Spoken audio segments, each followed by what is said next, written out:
from the Chesapeake Today Show. It's your Executive Director, David Loop. And Candace Montgomery, Director of Life Enrichment.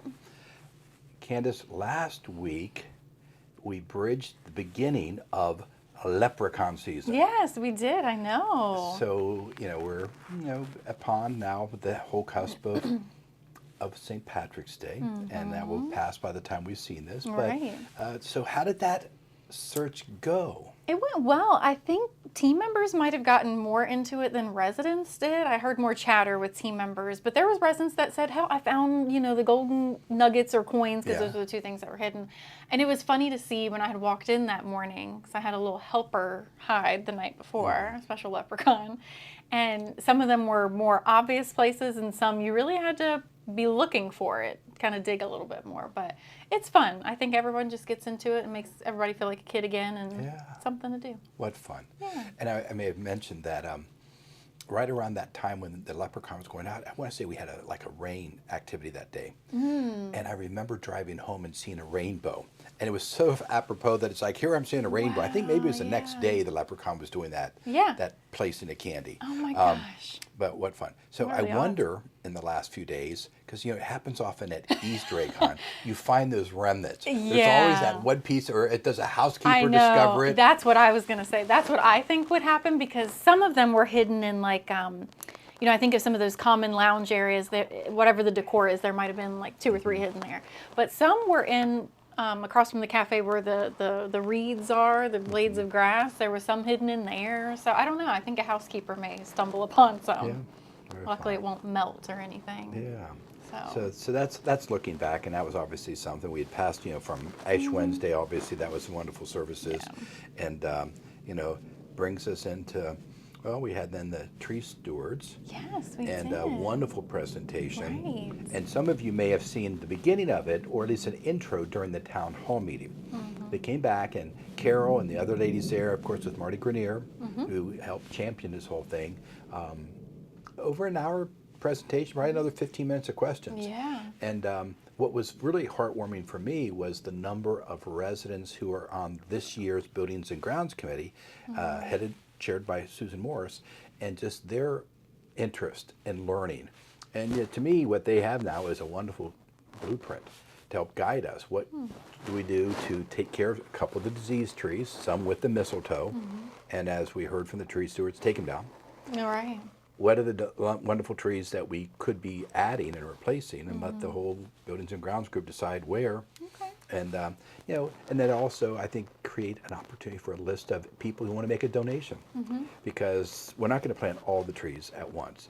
And I made just sort of a comment: what happens if we're at least a net 10 every year? Okay. That'd be a pretty impressive number. Yeah. But the number of trees that could go on this campus are endless. Oh, there is for so much sure. land. And taking a couple of the diseased ones down, and she was shown where the aged ones were. Be good just to be responsible, keep adding. That's fascinating. Yeah. Sure. Oh my goodness. So that was tree stewards and that, and I know that they've gotten a lot of wonderful meals at the cafe, so they're very appreciative of that. Yes, But it's been nice. I think just those volunteers were wonderful. Yeah, and then Courtney did at Chesapeake University talking a little bit about the resident referral process, and there was a handful of folks that showed up for that, and there was one referral process out of the lecture, which is always a great thing if a resident wanted to bring one of their friends here. So it's good to kind of start that awareness. Fresh new year, a new time for us to be talking about that. So that was good. Very nice. Yeah. Something that we don't speak of much, and I'm going to bring it up just because we had experienced it just a short while ago. When we have lost a resident in healthcare of passed, we have a very special walk where the resident, of course, is always properly prepared. The funeral home is here to move them away from the community. But then a special quilt is laid over the resident that Michelle Brumwell, who is our activities program coordinator down in healthcare, just leads the procession of the resident leaving. And families were there today, and there were probably 30 to 40 team members lining the hallways. And just very touching to see that. And for those of you in independent living, you're not going to see it, and it really doesn't, it's okay. But just so you know that the honoring of a resident one we've known, cared for so long. It's a very touching moment. And those are little special things that happen here sometimes you're not aware of. Yeah, I So- think that's good to mention that for Yeah. sure. Just the attention to detail and the care that higher levels of care. It really is. Just very appropriate. Good. Awesome. Well, have you adjusted from daylight savings? Daylight savings. You know, we were chatting between those who travel different time zones. And, That's and, true, and in some instances, sometimes an hour can be no different than flying to Hawaii or Europe That's where you're true. changing Yeah. multiple time zones in 6 hours. Right. So I started out really popping up early, and then it's like, wait, am I still getting to bed enough early? And you find yourself, oh, I think I just slept another 15 minutes in. Right. So how are That's you- the how are tricky you doing? part. I'm doing okay. I feel like I've adjusted now, but those first few days are tricky because where our bedroom windows are, the sun would usually be blaring in, and that would always kind of help me wake up, Yeah, even yeah. though I may have hit my alarm a couple times. And not having that as an adjustment, because I liked waking up to like feeling that sunshine. So it's dark and it makes you want to. Yeah, just stay in and sleep. Yeah. So I'm curious what will happen between now and next fall, because if I we know. stay on a time, I would probably stay on the summertime than the wintertime. Me too. I would agree. And if presidential proclamation or whatever, don't know Yeah. whether it's an act of Congress or who knows, Right. but we'll have to wait another number of months all the way until the fall until we I hear more. wonder, yeah, because I wonder if it would feel how our bodies would adjust to, I feel like when the daylight savings times we know, oh, spring's around the corner. And to not have that, it would just be interesting to see how that plays out. I don't know. Yeah. It would be interesting. Would it render her happy? You go back to all the reasons of people saying, why was it for? Was it for the farmers? Yeah, Was it for right. children in school safety, for early school? That's true, yeah. All these different reasons, and not quite sure. I love the light after work, though. Oh, my Yeah. goodness. That makes me happy. So hopefully all of you have yours changed. I think I've gotten pretty much all of my watches and everything else changed, and Courtney clock did here. good. Yeah. As manager on I duty, know, she was she tasked, did. including a couple ladder jobs with that maintenance man, but I mean, getting all clocks changed. When you really think about a big community, there's a lot of clocks everywhere. It's a lot of work. Goodness. Yeah. Well, we have a full week coming up this week. I can't believe we only have 2 full weeks left in March. Okay. It's crazy. Yeah. So, of course, Monday is St. Patrick's Day. We are doing a new program that I'm excited about, and this has been something that Jim Johnston and I have been working on with his church, doing a Chesapeake University Learning Scripture Through Song. So this is 2 p.m. in the Chesapeake Room. This is something that his church had started, and it really became popular. Of everything is through song, but you're actually memorizing some scripture along the way. And we're hoping to make this a series. This is kind of our first test to see if the 2 p.m. time works well, or if we want to shift to a weekend time frame. So definitely come and check that out. I know he's really excited about it, and I'm excited that we're able to start that. So it's Monday at 2. And then foundation breakfast time, Tuesday, 6:30 a.m. in the Chesapeake Room. It's always that time of the year where we have these big things that are coming, and I love that. So we'll have our first responder friends here. Jody from home office. There's some good causes that you can support. The fixins, pancakes. There's usually some fruit and beverages and things. Meats and potatoes, just trying to make it as complete Yeah. as we can. And Right. it's always heartwarming to see residents, team members put funds in crisis fund, education fund, benevolence fund, and always very important. I love seeing everybody really just chatting at the tables is always nice. Yeah. So 6:30 to about 9. 9 is usually when we end. Okay. So that's Tuesday. And then I know there is a trip at 10 a.m. So right after, if you get your breakfast, going to the Muscarelli Museum of Art, leaving from the Hampton entrance at 10 a.m. And then there is Bible study at 10:45 a.m. in the Explorer Room, and caregiver support group in the Harbor Room at 2 p.m. That's all for Tuesday.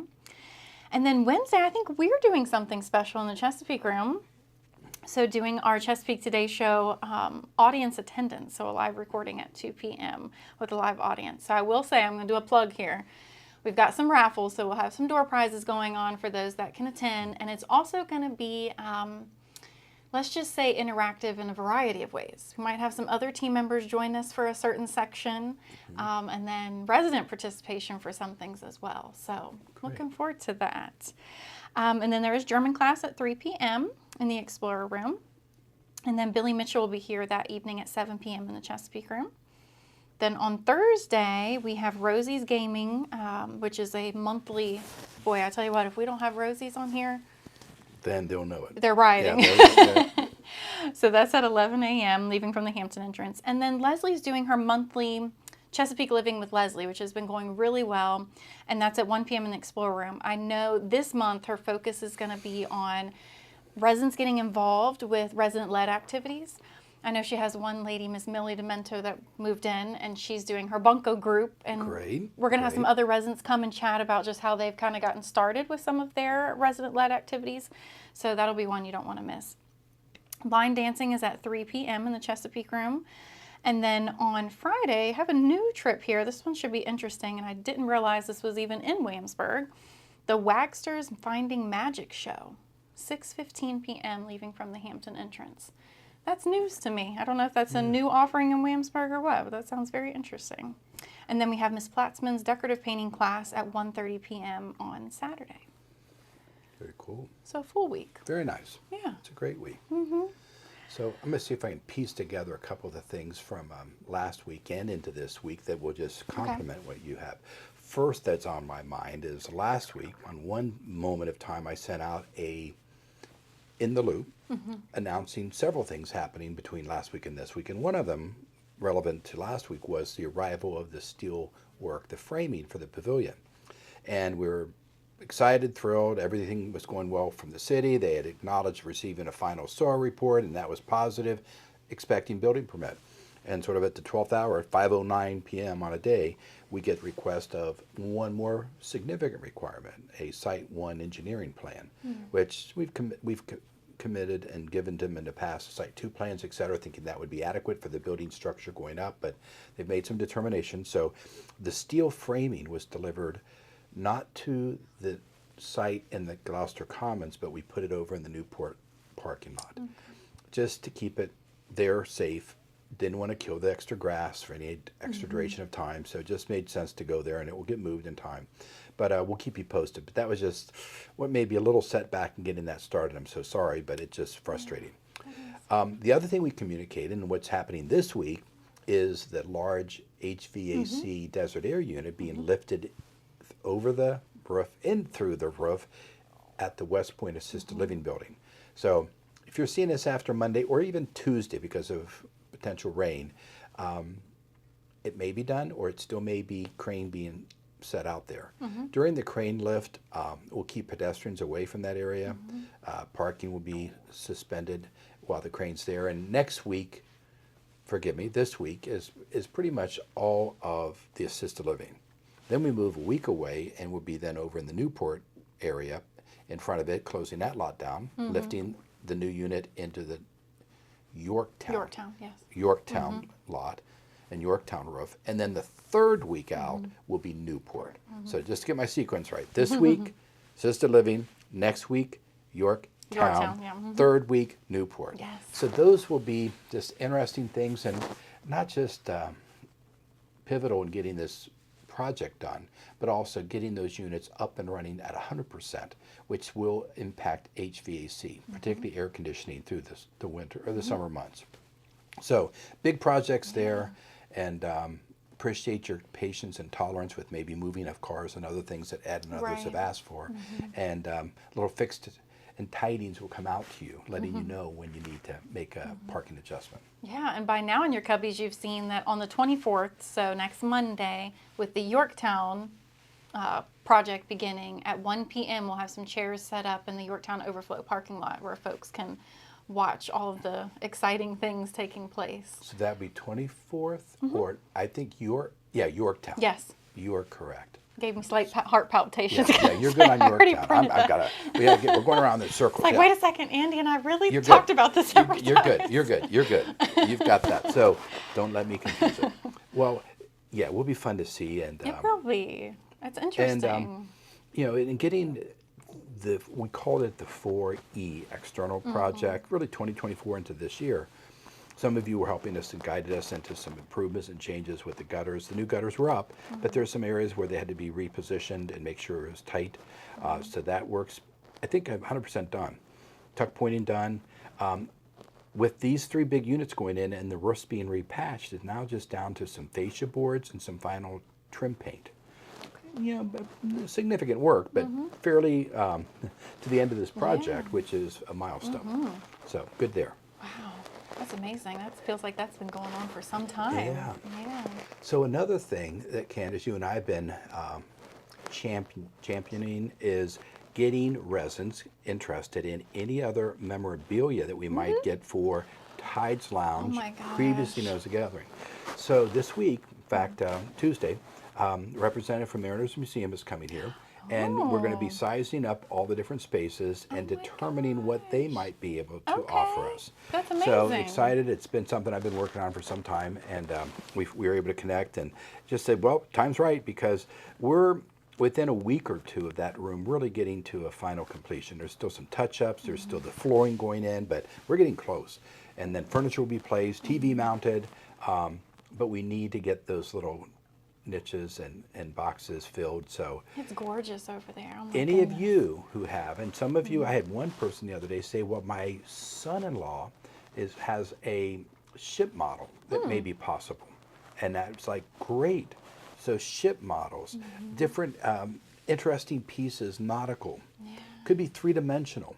Could be some type of a picture or frame that still could be within one of the niches or walls. Right. So just really put on your thinking caps and help us. And we just want some really interesting things that are just worthy of conversation, worthy of representing where we are.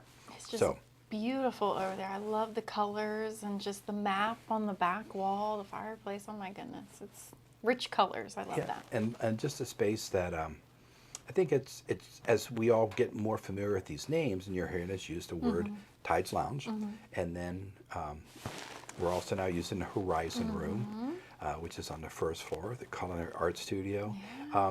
Spaces not only that are there for the enjoyment of the assisted living residents, but they realize they're so nice they need to share them. And and how do we share? And it's a delightful element of our campus with residents moving about. Definitely. So exciting. It's an exciting time. Yeah. For sure. So I think that covers some of that, and we're getting concluded.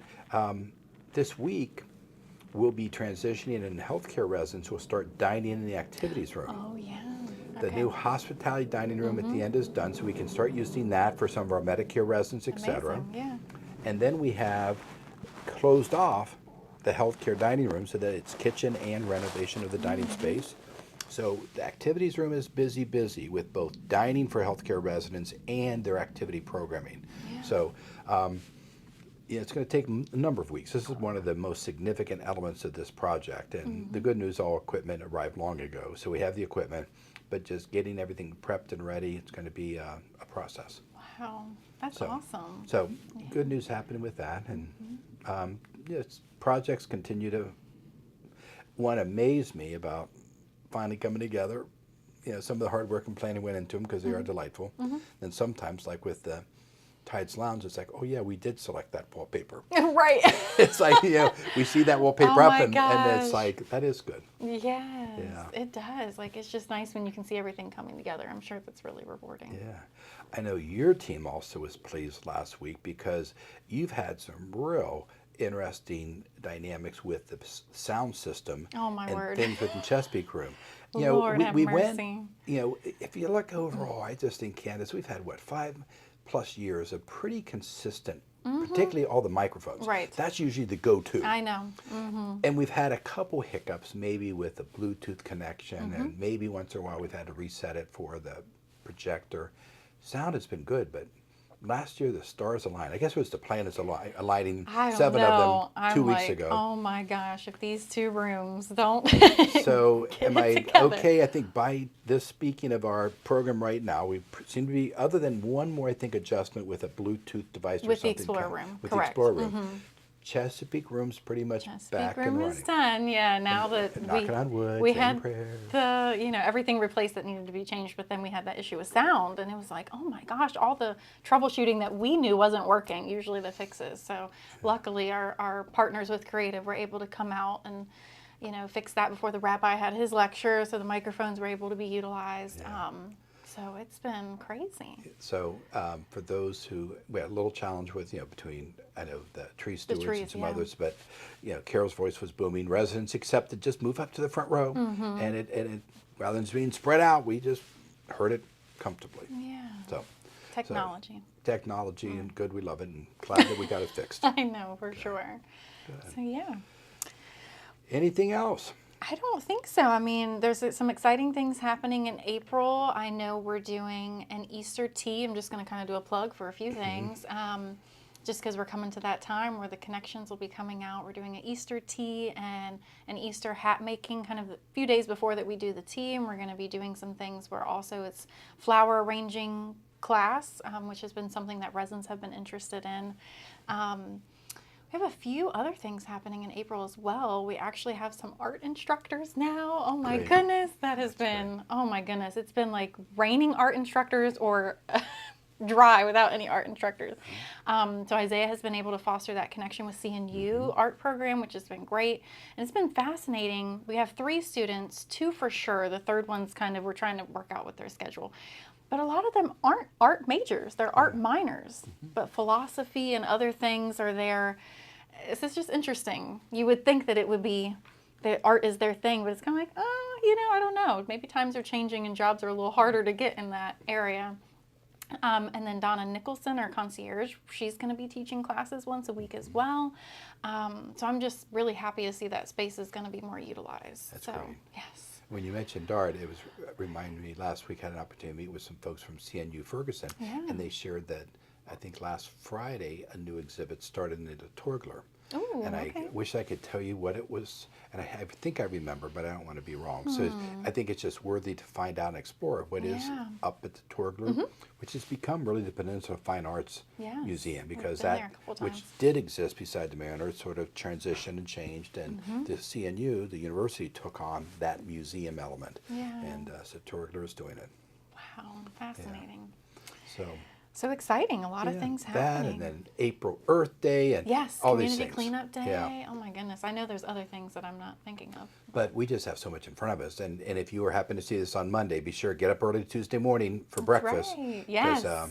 that's right now the most immediate thing. But You and Travers will be out there? we will be. Okay. I'm going to have to, it's a day where it happens to be the third Tuesday of the month where executive directors meeting occur. Oh no. So I have to jump to Richmond at Oh 8:30. gosh. Oh my goodness. That's So, interesting. yeah. Wow. So it's double duty, but Shoot. it will be fun. Travers, I will be there with you, and we'll get it started. You're going to smell like pancakes when you arrive. I will. That's okay. Oh man. Yeah. Well, we appreciate you being with us today. No interview, but interview we are preparing, and definitely that live programming will be something to behold. So excited get for ready that. for that. And until the next time, thank you for being with us. See ya.